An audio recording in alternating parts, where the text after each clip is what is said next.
You're listening to the Assembly Call IU podcast and postgame show, the place where Indiana fans across the globe hang out online after every IU basketball game. Join us for our live broadcasts on Thursday nights and immediately following every IU game at our website, assemblycall.com. That's assemblycall.com. Before we get to this week's edition of Assembly Call Radio, let's talk real quick about tickets. You know, there is nothing quite like being there in person, which is why, as I record this, I am mere hours away from getting on a plane to go to Bloomington so that I can be there for Hoosier Hysteria in person, to see Romeo Langford in person and Juwan Morgan, and to feel the energy of the atmosphere. Now, granted, I don't need tickets to get into Hoosier Hysteria, just a canned good. But later in the season, when we come up for the Michigan State game and any other games that we want to go to, we will need tickets for those games, and so will you. And the place where we will go to get our tickets and the place where you should go to get your tickets is SeatGeek, because SeatGeek is a place that is designed, and it's been this way since they launched, to make the ticket buying experience easier than ever. That's why we were excited when they wanted to be a sponsor, and why we're so happy to recommend them, because we like them, and we like the way that they do things. And the way that they make it easier is they actually search multiple ticket sites, and they grade every ticket based on value so that you can immediately identify the seats that best fit your budget. And this works for IU football tickets, for IU basketball tickets, for concert tickets. You can get everything there, and all of your purchases are fully guaranteed. So you can shop for tickets on SeatGeek with confidence, which is nice because some sites you don't have as much confidence as you do on SeatGeek. So I've got the app on my phone. It's the best way to do it. And what you can do, since you're a listener to the Assembly Call, is you can download the app. You can enter the promo code ASSEMBLY, ASSEMBLY, and you will get $20 off of your first purchase. So again, that's promo code ASSEMBLY, and you will get $20 off your first SeatGeek purchase. SeatGeek. Life's an event. We have the tickets.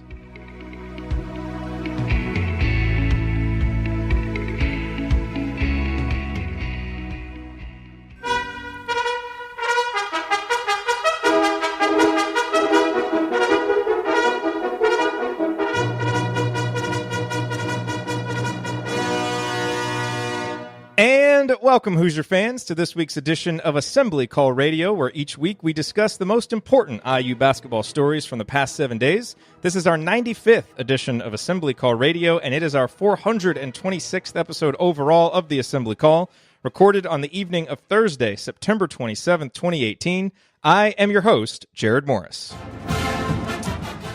And let's begin this edition of the Assembly Call how we begin every edition of the Assembly Call, and that is with our Hoosier Proud banner moment. And Indiana is the national champion. When it comes down, Indiana will be champion. Smart takes the shot. The Hoosiers have won the national championship.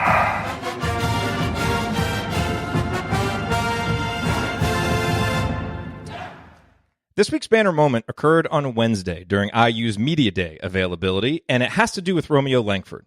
But it's not the quote that you're probably thinking of. Romeo made headlines by saying that his expectation for his freshman season is to win a national championship. Bold words, but as we know, most talk, especially in the preseason, is cheap. But not all talk. What stood out to me most about the media availability was the way that Romeo's coach and teammates described him as a person and as a teammate. They could have focused their comments strictly on his impressive talent and ability, but a number of players went out of their way to praise Romeo's humility and desire to fit in rather than stand out. As Juwan Morgan said, quote, "He's been a great teammate, not what is usually portrayed of a five-star recruit going in, being pretty much like a savior of a team or anything like that. He's just a real down-to-earth guy," unquote. That's important. In fact, it's essential if this team, which already has an established leadership hierarchy with Juwan at the top, is going to maximize its potential. If Romeo had walked in expecting special treatment and holding himself apart from the group, it would be an easy recipe for the kind of internal discord that we've seen sink talented teams in the past. But at least right now, that doesn't seem to be the case. There aren't many teammate relationships in the country that are more critical to their team's success than that of Juwan and Romeo. So far, they appear to be on exactly the same page, and that's a scary thought for IU opponents. All right, now let me introduce my esteemed co-host for this week's show. To my left, he is the Jay Wright of Girls Youth Sports Coaching in Cincinnati. He is the president emeritus of the Robert Johnson Fan Club, and he is one of the world's most respected bracketologists. He is the fun-loving Andy Bottoms. Well, it's been a fun week, Jared. Let me tell you, this is fun. This kind of game is fun. This was fun. All right, well, this was fun. Andy, what is your bottoms line on the last week in IU basketball? Well, given that I usually coach in a T-shirt, I'm not sure the Jay Wright comparison is an apt one, but that's neither here nor there. Much less hair gel too. So, it's a little bit of what you said. With I thought it was great to see during the media availability that Juwan and Romeo were kind of put up there together as one certainly more vocal than the other, the leaders of the team. But it's certainly a team that'll go as far as those two guys take them, and I think putting them up there together shows that the program, at the very least, is not shying away from that. And the other thing that I took away that Juwan did, in addition to some of the other answers he gave, was at least maybe consciously or subconsciously tried to put everybody's fears about the point guard position to rest by having the guys he singled out be, for improving the most over the offseason, Devontae and Al, and then of the freshman, Rob Finney. So, maybe he has his finger directly on the pulse of the fan base and what some of the big questions about the team are, and wanted to make everybody feel better. Hopefully his optimism about the way those guys have come along will come to fruition. But, I think those were guys that seemed to be, singled out quite a bit. Archie Miller talked about Devontae being more consistent. I think he's talked about Al over the course of the season. And I think some of the things about Finney are pretty exciting as you think about him, being the point guard of the future, and when the future starts, I guess we don't yet know, but, excited to hear these guys talk about some basketball and makes it just seem that much closer. So it was fun to hear from the guys and hear some of their personalities and things like that. And, it was a good week, not to mention the fact that it gives us a lot to talk about on the show. Absolutely. And to my right, he's a columnist for The Big Lead and a co-host of The Hangover, but you know him as Indiana radio's most opinionated, polarizing, over-the-top personality. I pretty much have an opinion on everything. He is Ryan Phillips. Ryan, I know that you can't be with us long tonight, but what was your biggest takeaway from Media Day? Jerome is really good. Yeah, Archie definitely sounded impressed with him, which we're going to discuss later. Anything else jump out? Can we just get the season started already? Amen to that. All right, I got to get out of here, folks. Thank you. All right, now don't worry. Ryan has assured us that he will be a full participant on Saturday's post-event show after Hoosier Hysteria. But filling in for him for the rest of tonight, he was a 10-year high school head coach in Indiana who is currently an assistant coach at Western High School. He is the host of Sports Talk with Tonsoni, the founder of the Delphi Bracketology Club. And, well, he's already informed me that he's prioritizing IU Rutgers on Saturday over Hoosier Hysteria, probably, which makes sense given his past comments about the event. I don't like any tomfoolery. I don't like Hoosier Hysteria. I don't like Hoosier Hysteria. I hate it. You got to get something productive out of the day so we don't get beat by Indiana State by 21 points in the first game. You're out of here. He is the coach, Brian Tonsoni. Coach, what's on your mind? I'm ducking from the chicken shots wings. I'm taking. The chicken wings at Buffalo's? At Buffalo's. What's on my mind is anytime you can listen to Archie Miller talk about basketball in a long press conference, it's music to my ears. Just love the way he approaches coaching. And as everyone knows, as much as I dislike Hoosier Hysteria, I really, really like Archie Miller. So it's basketball time again. The season's getting ready to get started, at least practice-wise. I thought it was interesting to hear some chatter around Bloomington and to hear Archie talk and to remind everyone that there's a learning curve for the talent that we have. You heard it in guys like Justin Smith and Devontae talk about mental growth and learning how to do some things differently from the first year to the second, or in Devontae's case as a junior. And so one of the things that I want to look forward to and listen for in future press conferences is how quick are the freshmen picking up how to practice? How quick are the freshmen picking up how to compete in every drill? All of these young men come in highly successful in high school, and maybe we're not pushed in a practice environment and we're not pushed in a competitive environment. And that's not going to sit well with Archie, and Archie's got to do a lot to drag that out of these talented people. They mean well. They get along well. It sounds like it's good team chemistry, but your better teams compete in every drill. Your better teams compete in every practice. And as a coach, when you have new players in your program, it's not just about coaching offense and defense. It's about coaching how we do things in a program. And sometimes that takes a little deprogramming before you can program. And so while everything's, happy and exciting and Hoosier Hysteria is around the corner and you said talk is cheap at the beginning of the year, those are some things that are really going to elevate Indiana basketball to a couple, 2 or 3, 4 more wins than what their talent naturally would bring. And I'm excited to see how that plays out. All right. Well, this week on the show, we will look ahead to Hoosier Hysteria. We'll also give you our top takeaways from the media availability and then answer some of your questions in our last segment. All of that and more coming on this edition of Assembly Call Radio. Before we talk a little bit more about Hoosier Hysteria, I do want to remind you about the best way to shop online for great deals on IU basketball and football tickets. Just remember this URL, iutickets.shop. It will take you right to SeatGeek, where you can immediately find the best deals on IU basketball tickets. Plus, you can search for IU football tickets, other sports tickets, concert tickets, and more.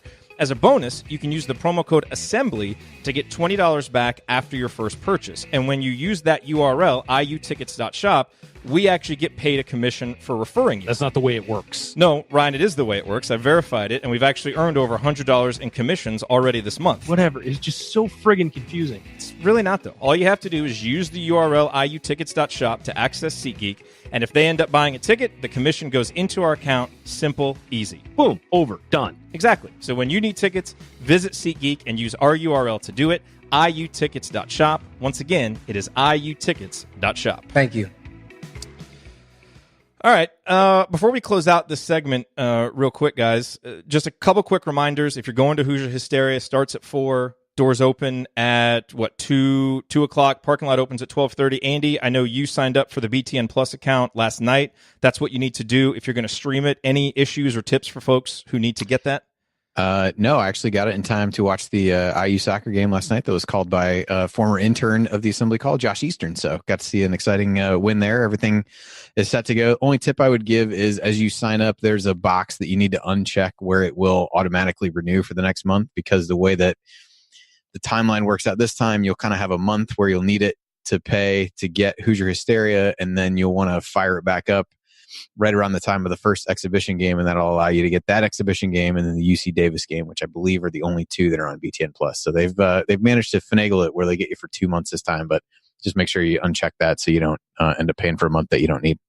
Yeah, and I will be there, so come say hi, send me a tweet if you're going to be there. Coach, where are you going to be posted up in case anybody wants to come say hi before the game or come hang out with us after? I'm going to post up at Buffalo's probably at noon and head towards Nick's about 2:30 or 3 if I don't decide to head into Hoosier Hysteria. But immediately afterwards, I'm going to head to Nick's and try to hold a table or two for anyone who has a half hour or hour to stop by and just talk. Yep, and Andy, you're going to host the post-event show. Ryan will be on, and then I'm going to find a place somewhere inside of Simon Scott Assembly Hall, or I guess walking outside toward the bars, where I'll hop on the show too. So it's a huge show. We have a lot of fun with the Hoosier Hysteria post-event show. We fully acknowledge that it is overreacting to something that there probably shouldn't be a post-event show for, but it's kind of fun, and it's our first chance to see a lot of these guys, so we always enjoy this show each year. It's no worse than overreacting to press conference comments, so I think it's we would never do that. Never do that. All right. Coming up on the Assembly Call, we're each going to divulge one thing that we're most looking forward to seeing at Hoosier Hysteria, other than Romeo wearing the cream and crimson on McCracken Court for the first time, plus other stuff that we're looking forward to. That is next. Stick with us. We'll be right back.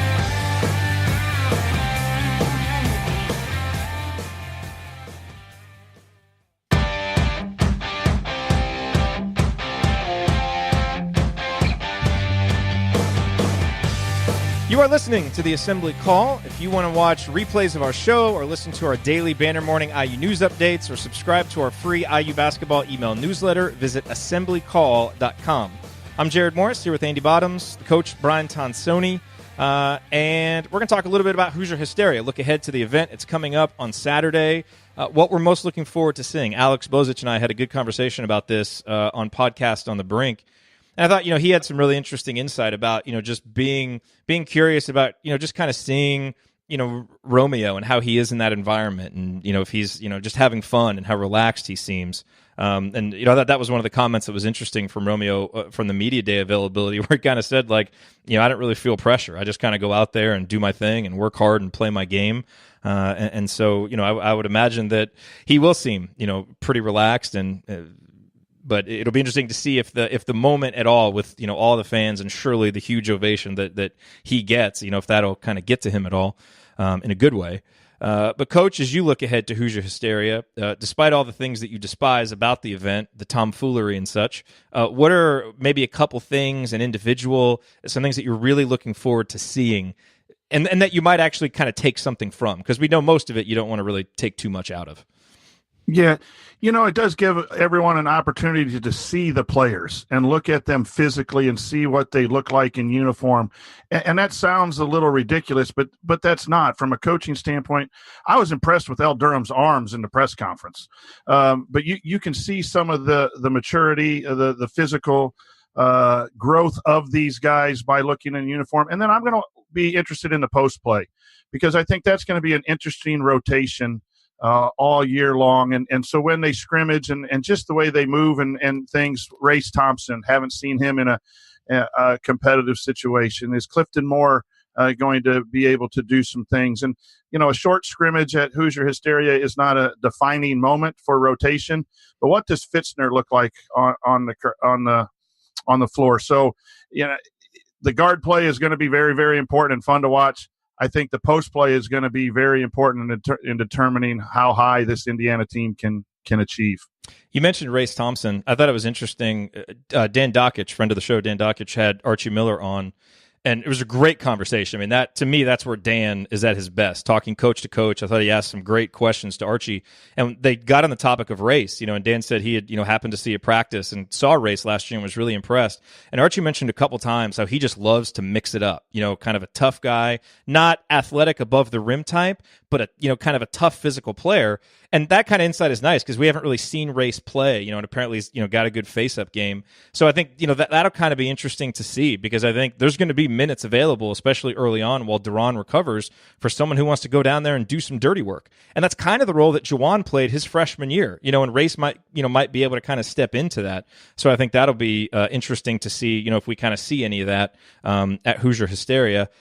Andy, what are, a couple of things that you're really looking forward to seeing at Hoosier Hysteria?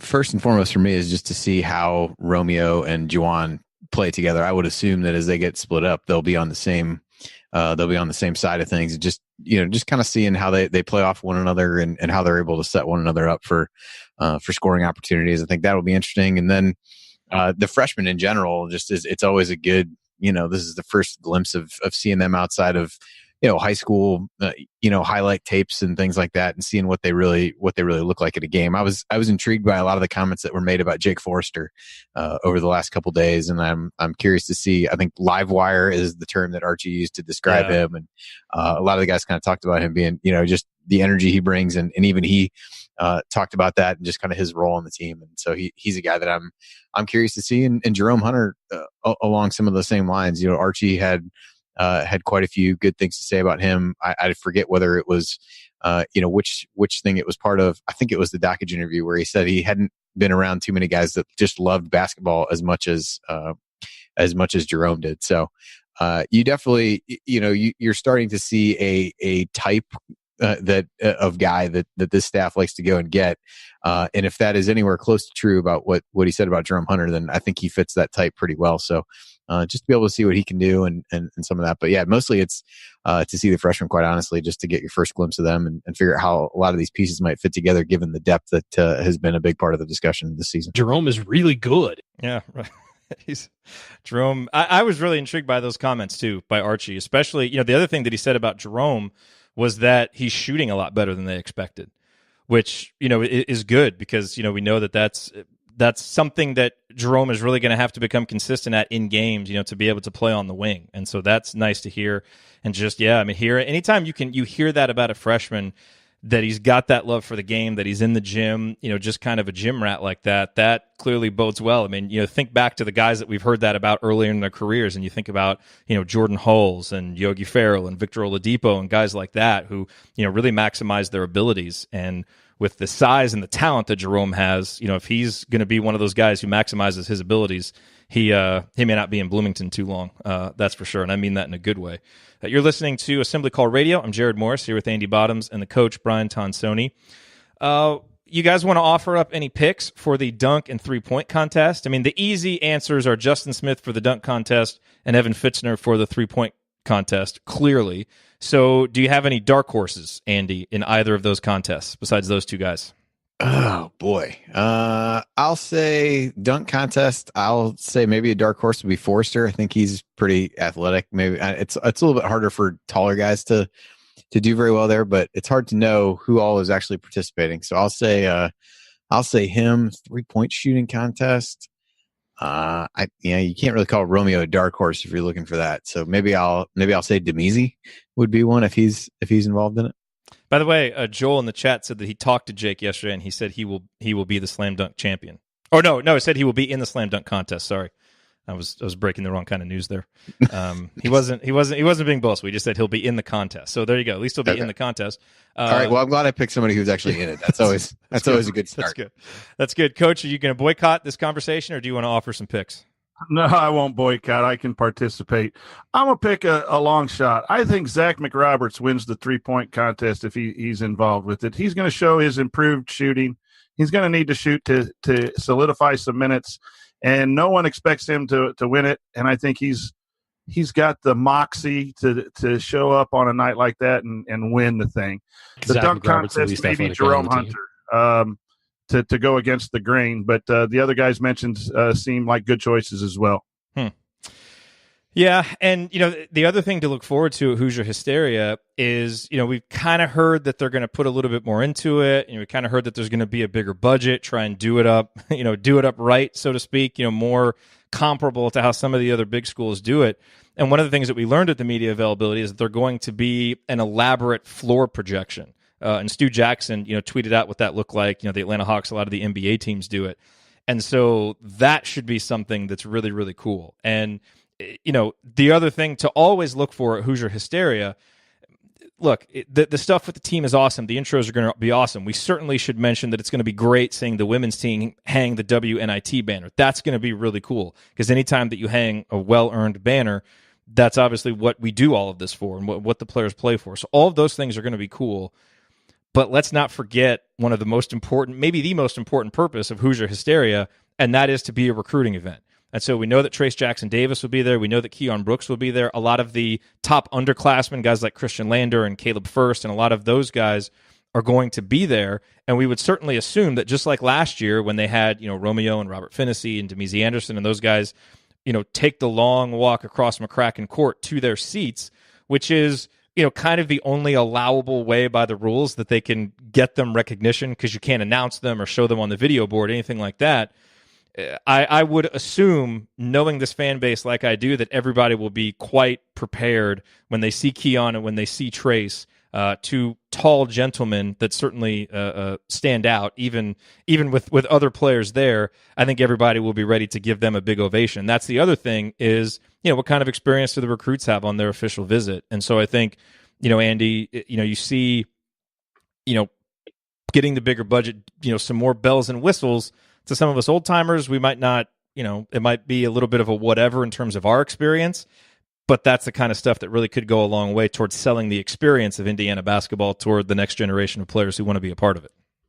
Well, and I think that ties in so much with all the social media stuff that we've talked about over the course of the off season, with the different things they've done, with the videos they posted of trying to give you a glimpse into what it is to be part of the IU basketball program, what a practice is like, what some of the off court components are like, and I think it all just that should all complement everything that they've already seen and kind of been told about the program. So yeah, it is a big deal. I mean, that was really what, the conversation you had with Jeremy Gray a couple weeks ago, that's one of those where we can talk about all the things we might want to see, what we like and don't like.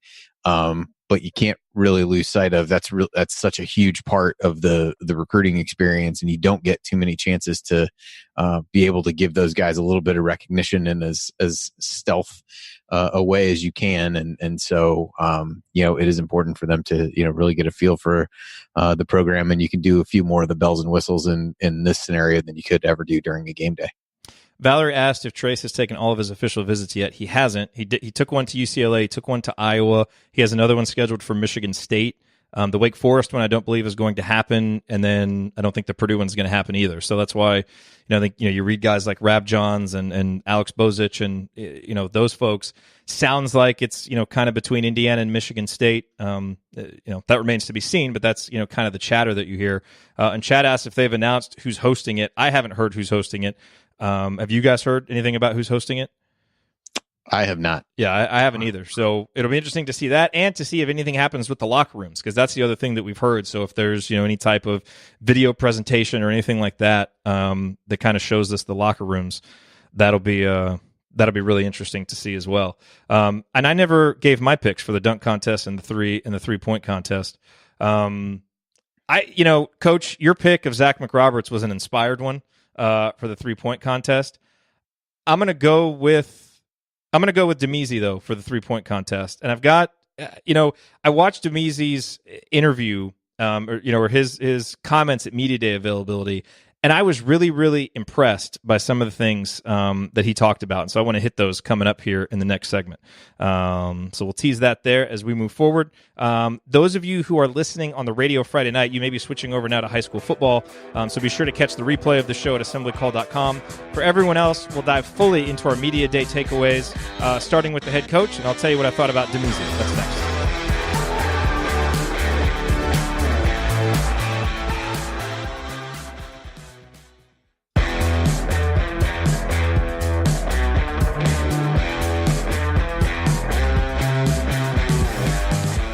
Welcome back to the Assembly Call. Quick question. Are you subscribed to our free IU basketball email newsletter yet? Because if you're a serious IU hoops fan, you need to be. There's a high-level operation going on out there. You will get our 6-banner Sunday news roundups as well as our detailed post-game analysis emails once the season begins, which is why more than 6,000 of your fellow IU fans are already subscribed, and joining them is easy. Just text IU to 66866 or go to assemblycall.com. That's IU to 66866 or go to assemblycall.com. Make no excuses.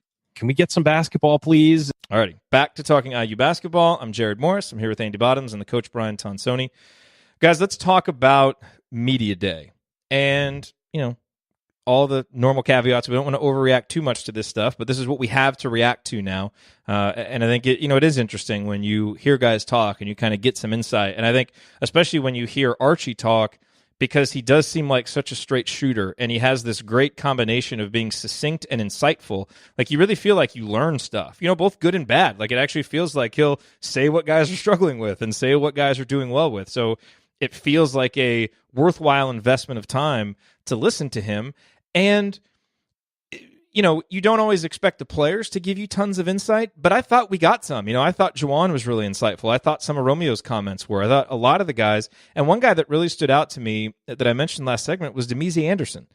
And I thought for a freshman to have the self-awareness and the candor that he had, just being really open with the stuff that he's struggling with, talking about how he's struggling with the defense and how he's struggling with some of the ball handling, but at the same time, maintaining his confidence in his shooting.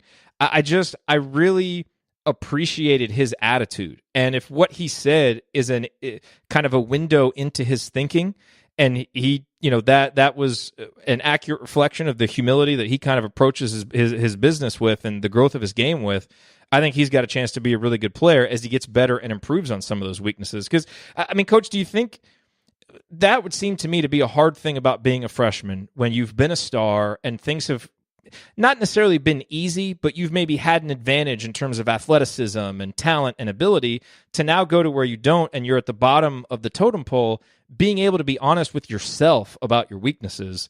That seems like a kind of an advanced mindset for a freshman to have. It is very refreshing But it is eye-opening for the young men to go through that. When you are a very talented high school player, you win every competition in practice, and practice is easier, games are easier, and then all of a sudden you're recruited into a program which has 13 scholarships and McRoberts who could have one, and there's heavy competition, and it becomes a little more difficult. And when the struggle comes, that sometimes is new for freshmen, and that's freshmen at every level go through that. Your Division I all the way down to your NAIA, and I've had some experience taking players of mine through that freshman lull, and some players are good enough to play through it. A Romeo is advanced, but for a lot of guys, that learning curve on how to do things the collegiate way is a lot different than any AAU experience or high school experience, and it takes a right mental approach, and it takes a lot of guidance from the coaching staff too to understand that these young men are struggling. And to hear Demezi be honest about it is the first step for him to sit there and say, okay, I need to be a better passer and I need to defend better. That to me is refreshing, and I think Demezi will be a nice player for Indiana once those things all get worked out. But that's just typical of a lot of freshmen, regardless of what they've done in the past. Andy, what were some of your biggest takeaways from Media Day that we haven't hit already? Well, one of them was, and we heard Archie talk about this, but you also heard Juwan and Zach talk about it as well. And it was really just the difference being the second year of Miller's tenure as opposed to the first. And Archie talked about it a lot in the sense of, you are now only teaching some of the guys essentially, and you've got other guys who can kind of model the way and show, on a team with so many newcomers, show them how it's done. And I think, we see that in other sports and in other things, but I think it still gets understated sometimes just how much of a transition that last season really was. And even though we were happy with the strides that were made over the course of time, I think to be able to really sit back now and look and say, hey, we've got guys who have been here before, who've done it, who know what Miller wants. And I think one of them even talked about, I think it was Juwan. I could be thinking of it, maybe it was somebody else, but almost kind of using themselves as a translator of like, well, here's what coach wants and here's what he means when he says this, and some of those kinds of things. And I think it's really hard to, put the right amount of value on those kinds of things and how much it being year two is going to mean versus year one. So that seemed to be a theme that went throughout a number of the guys who talked, obviously only for the guys who'd been there before, but that was a pretty consistent drumbeat, I felt like. Something else that stood out to me, Archie was talking about Justin Smith, and there were a couple things that stood out. One is, they obviously focused on, Justin becoming a better perimeter player and improving his shot and everything, but it sounded like what they really focused with him on was being a better finisher, and that he really struggled last year, being able to finish and not, getting, missing the shot or having to, go to the free throw line, but making those and becoming an and one guy, I think is the phrase that he used. And, I mentioned that on a Banner Morning recently, that's, one of the individual stats that if it improves could really help this team is if Justin becomes better at finishing around the basket. And he wasn't bad last year. I mean, his 2-point percentage around the basket was pretty good. But if he can get even better with the opportunities that he creates for himself with his athleticism and his basketball IQ and just the flow of the offense, as Archie said, that right there could take him from being a 6-7 point a game guy to being an 11, 12, 13 point a game guy, which on a deep roster like this is really big. The other thing, though, Coach, I want to get your thoughts on this, and this is from Archie's conversation with Dan Dockich, is he talked about how, with Justin in particular, now that he's gotten to know him better, and he knows how intelligent of a player he is and how cerebral of a guy he is, he's recognized how important it is to explain to him the why behind things. That Justin really likes to understand the why, and that helps him get it and believe in it and kind of go at it even harder. And I thought, obviously for that particular player, that's great. What I thought was even bigger about that is it's kind of the small kernel into Archie's coaching philosophy and the kind of coach that he is, the understanding of, tailoring the message to the individual person, building that relationship and how that can grow and evolve over time.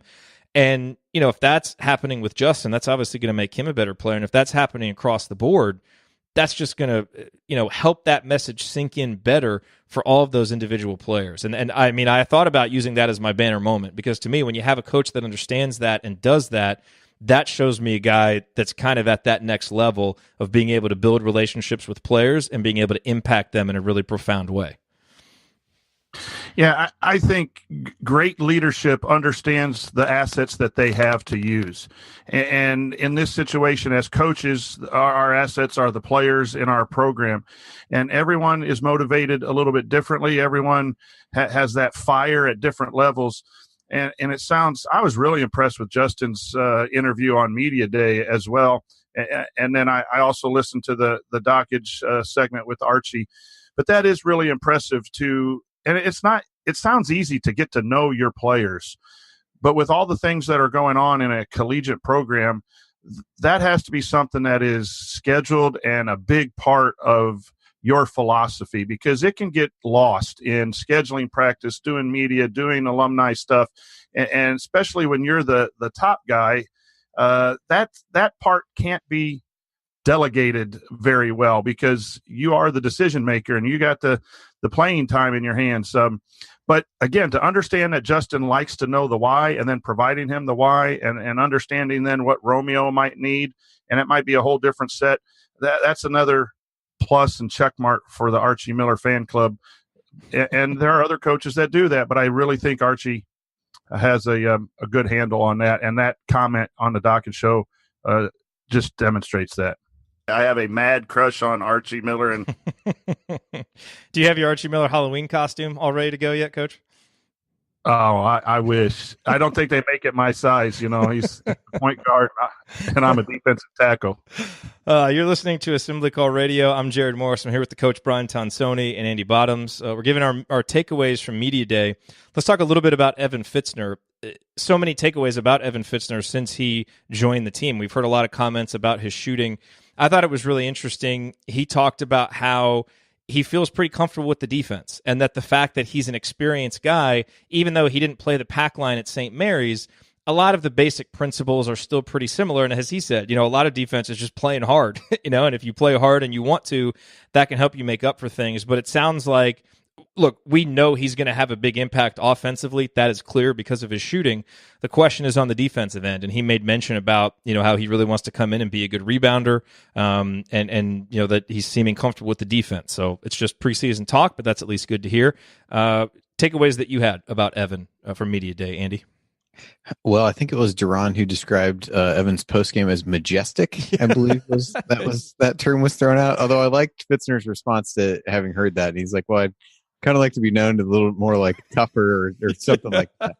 Yeah, I thought that was kind of funny. But yeah, I mean, you had a lot of guys talk about it, and it was also something you could tell that the media members that were there were really honed in on some of the shooting. I think they asked almost everybody that was up there in some form or fashion about Fitzner and what he brought to the team. But Archie talked about just him adding a dimension from a shooting perspective that they didn't have, and just being part of a winning program at St. Mary's. I think it's one of the things you get some of these guys that look to grad transfer, and maybe they put up numbers at a program that wasn't very successful. And Fitzner, over the course of his time, as we talked about in the offseason, his role changed a decent amount to a point where he wasn't playing a whole lot, but he was certainly part of a winning culture and a team that won a lot of games. And again, I think we're somewhat hesitant to draw the comparison to Max Bielfeldt, but there's a little bit of that there where, the Michigan program under John Beilein has been very consistent, very strong. And you've got a guy who's been a part of and seen the behind the scenes stuff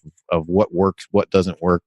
And just being able to make plays in games and see how that all comes together. So I think that, just the program that Evan has been a part of initially, is something that Archie has harped on, but I think maybe has gotten a little bit less publicity just because everybody's so focused on how well he shot the ball in every video that's been out there, and hasn't missed a shot yet. Yeah, exactly. So you might be there to see him miss the first one. It's tough to say, but so I think he is certainly poised to play a pretty big role right out of the gate, because I think he's the guy that Archie already seems to have a decent amount of trust in, just from an experience level. And to hear Evan talk about being comfortable defensively, which was really everybody's concern, or if you were going to find a concern of, hey, if this doesn't work out, this is probably why, at least to hear him be confident about that is a positive thing.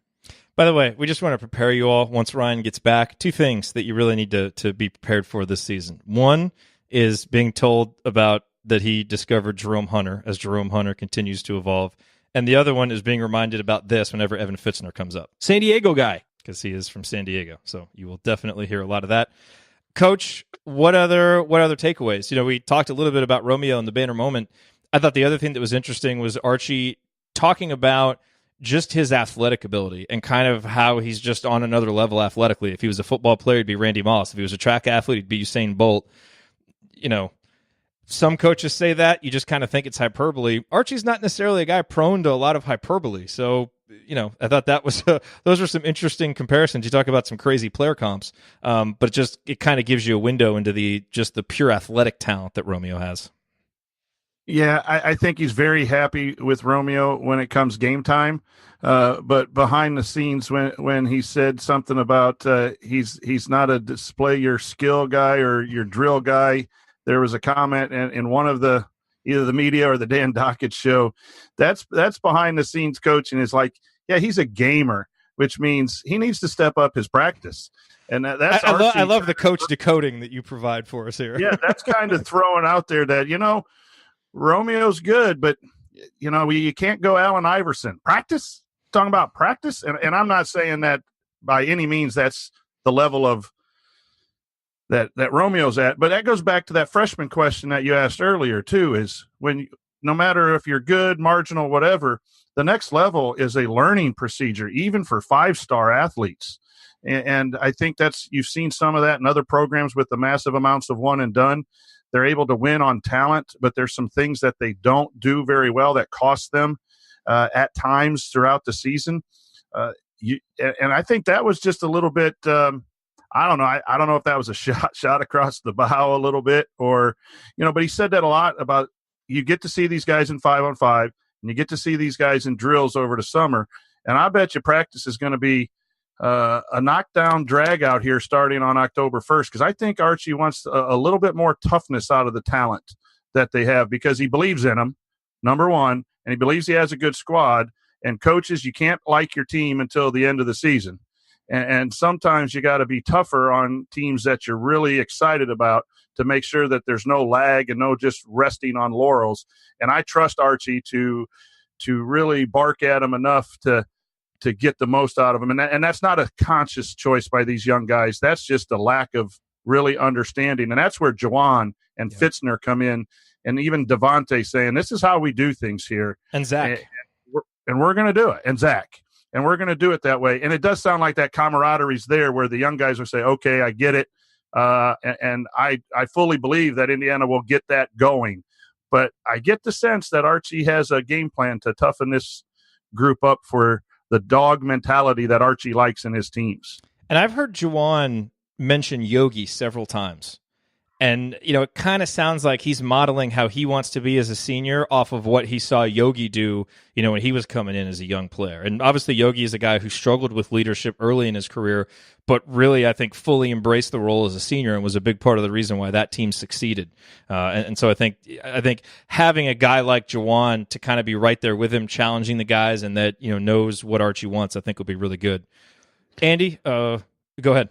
Yeah, well, I think with Juwan, the leadership piece, as he's evolved and grown, we've talked about this so much over the last few years about like who the leader of a given team is going to be. And it became Juwan last year, but I don't know that at any point in the last few years, we really knew going into the season, this is the guy.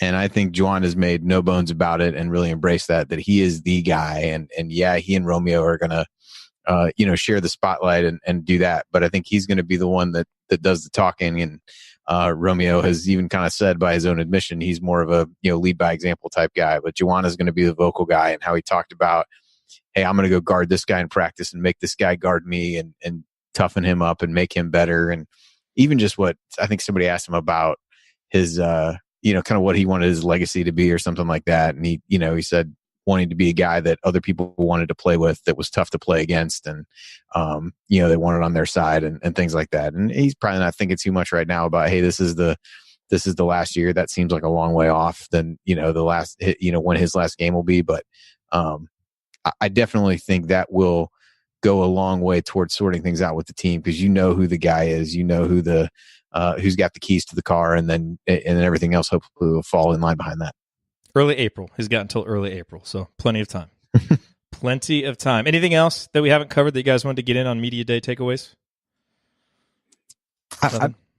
Only other thing I had was just the depth. I mean, we've talked about this a lot, and Archie talked about it. I think what he said was, if we're not playing 9 or 10 guys, we're not doing it right, or something to that effect. So, did talk again about, some guys are going to have to sacrifice more than they thought, and we'll kind of see how that all starts to shake out. But I think a much, much deeper team. We kind of thought that coming in. Nothing I heard yesterday from Archie or any of the guys who are involved in providing that depth leads me to believe otherwise. So that's a pretty positive development for a team that's, had its share of injuries over the course of time and often struggled to find guys to step in.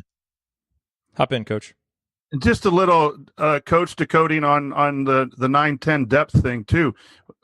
Indiana has 14 guys that seem like they can find a spot, and he's hoping to find 9 or 10. That again tells me that there's competition and it's going to be tough. And he, in a way, he's saying, if I have to play 7 and 8, we can play 7 and 8, but we're not. That's not Indiana doing it the right way. Doing it the right way is 9 and 10, and even doing it the right way, leaving out some very talented players. And then he also had a comment about the sacrifice. And so there's some information being thrown out that it's going to be a tough thing that increases everyone, and that'll be interesting to watch. Absolutely. I felt like we had an amazing conversation on all levels. Thank you, Coach. All right, coming up in our final segment, we are going to answer your questions. We got one from Steven about a comment Archie made about switching more, maybe, and some other great questions that we will get to in our final segment. Come back, join us on the Assembly Call.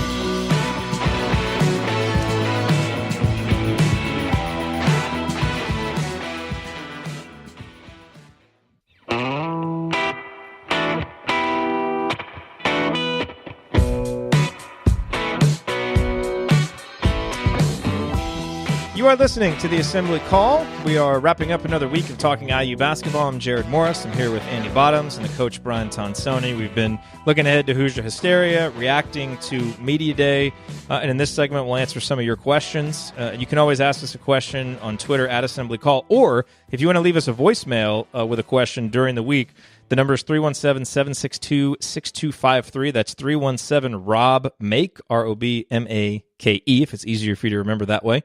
Just leave us a voicemail, and we can play your question live on the air. Let's start with this question. This is from Steven. Coach, he said, I was surprised to hear Archie and the staff have explored using switching as a defensive option against some teams. What role do you see switching playing in our team defense this year? Well, I don't think that he likes to switch an awful lot, and the traditional defensive-minded is switching puts you in disadvantages with small guys on big guys or bad defenders on good offensive players. But if you have similar defenders that can guard 1 through 4, you can really disrupt an offense. And in the shot clock, that will force teams to go to their panic 8-second ball screen defense, and maybe he's seeing that against some opponents as a weapon to try to eliminate some of the other team's strengths. I've never employed a switching defense, never liked it, but I've been exposed to it the last couple of years, and there are some benefits. So that would be interesting to see who he selects to do that with and if they can do it effectively. But it's a sound strategy to really disrupt some offense. And if teams don't have really smart offensive guys, talent doesn't beat switching, smart does. So we'll have to see. Yeah, I mean, if our guys, we have some guys who have been in the system, but obviously we have a lot of young guys that we're working in, if they'll be ready for something like that. How did that strike you, Andy?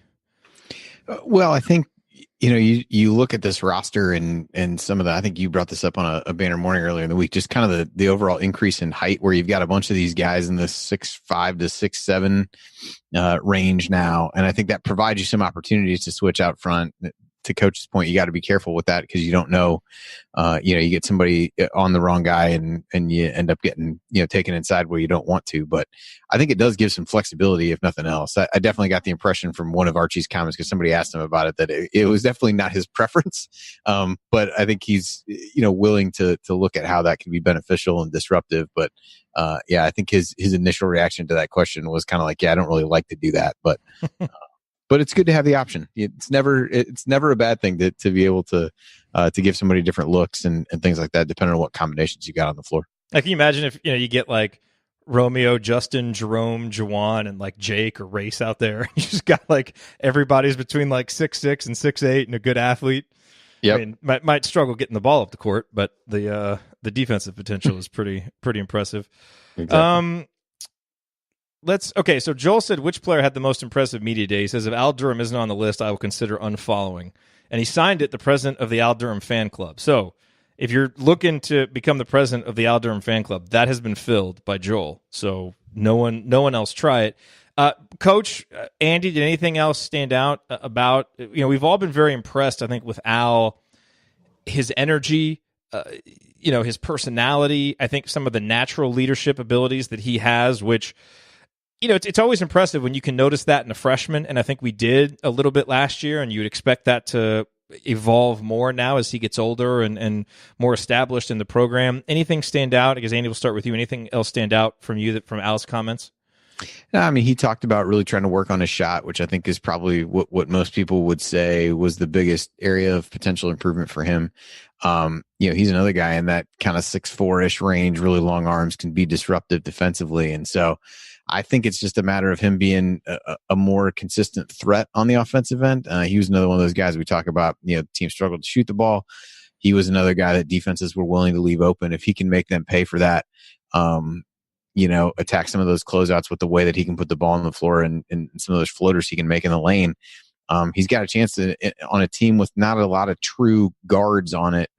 He's got a good chance to carve out some time for himself. And, again, getting praise from Juwan is a positive thing for sure. And I'm interested to see how he's evolved. And we talk about the program making a jump from year 1 to year 2. I think he's a guy who you could see a pretty significant leap from as well. Coach, anything else stand out for you about Al? Yeah. Andy just took what I was going to say about the growth from year 1 to year 2 is generally a huge jump. We're going to see Justin go through that too, and Al. And again, he had okay assist to turnover ratios, not great. He needs to get that up to 2 or 3 to 1. But if he can do that and hold his own offensively, that gives Indiana another option at the guard. And I think that that's something that he could fill. So Jared sent in this question, which is kind of interesting. He said, off topic of media day takeaways, but do you think that there will ever be another Tim Priller that the crowd really gets behind like they did with him in his years at IU? And I thought this question was interesting because, you look back at IU history and there's always kind of been, a guy at the end of the bench that doesn't play very much, maybe a walk-on type that fans get behind. But I don't think you'll ever quite see someone like Priller because, part of the reason I think why he really connected with fans is, I think fans understood that he was a little bit out of place at Indiana University as a basketball player, just didn't quite have the talent level, the skill level. And so it was more of a novelty when he played in a sense. I don't want to say that and have that be a negative on him, although there's probably no way to say it and have it not be. But he was just kind of miscast. And I think part of that is just because of some of the scattershot recruiting that we saw from the previous staff. And I don't think we'll see that. So I don't think you'll necessarily see a guy like Priller that is more of a sideshow than a real player. His performance against Purdue and Northwestern, I think his junior year, notwithstanding. But I don't know, do you guys kind of feel the same way? I feel like that was kind of a unique thing that you could almost only get with Crane when he would offer, kind of a 2-star guy off of one good performance, and it was a total mismatch between player and program. I just don't think we're going to see that anymore from Archie. Coach? Yeah, I don't think so because of the recruiting. The only way you get someone at the end is if instead of trying to fill 13 scholarships, you're looking at what some big schools do is get 10 or 11, and then they fill 12 and 13th with some local in-state talent, and those guys become fan favorites. So that's the only way I see that happening. Yeah. I mean, there's fan favorites, and then there's what Priller was, which was something a little bit different than that. That's why I think it'll be different. I don't know if I'm articulating it very well, but I have a feeling people understand what I'm saying. Andy, quickly, your thoughts on that? I mean, anytime you can take a guy who had an offer from Incarnate Word right out from under their nose toward the end of the recruiting process, I think you have to. So, no, I agree. I agree with your comments overall. I think it was a pretty special situation. And if you look at this year's roster, I don't think there's a guy who comes close to that. And Josh summed it up well in the chat. Tim took advantage of the opportunity given to him like we all would, but he wasn't an IU player. And that is absolutely probably the best way to sum it up. All right. That is going to do it for us on this week's episode of the Assembly Call. If you want to see us do the show live, if you want to be part of the live chat, the chat mob, join us at assemblycall.com on Thursday nights for the live broadcast of our Assembly Call radio recording. Or you can always subscribe to our podcast by searching for Assembly Call wherever you listen to podcasts. And don't forget to go to assemblycall.com or text IU to 66866 to join our free email newsletter. Thank you for listening. We will be back to talk IU hoops again with you next week and right after Hoosier Hysteria. Until then, keep your elbows in and your eyes on the rim, and go Hoosiers. Thank everybody for coming out. This was the most ridiculous ordeal of my life. Thank you for being here and for listening to this episode of the Assembly Call. We appreciate it. And we really do rely on the support of audience members like you to keep our show going and to keep growing. And so we have set up a page on our website at assemblycall.com/support that lists 5 ways that you can support the Assembly Call. And we encourage you to choose whichever method is the easiest and most convenient for you. One of the methods is donating, and so many of you have donated, and we appreciate it so much. On that page, you can choose a monthly recurring donation or an annual recurring donation or just a one-time donation, whatever works for you. And if you don't want to donate, another way to support the show is you can use our affiliate URLs, iutickets.shop or iustore.shop when you're going to shop for tickets or gear, and we will get paid a small commission when you use those links. But however you support the show, we appreciate it. Thank you.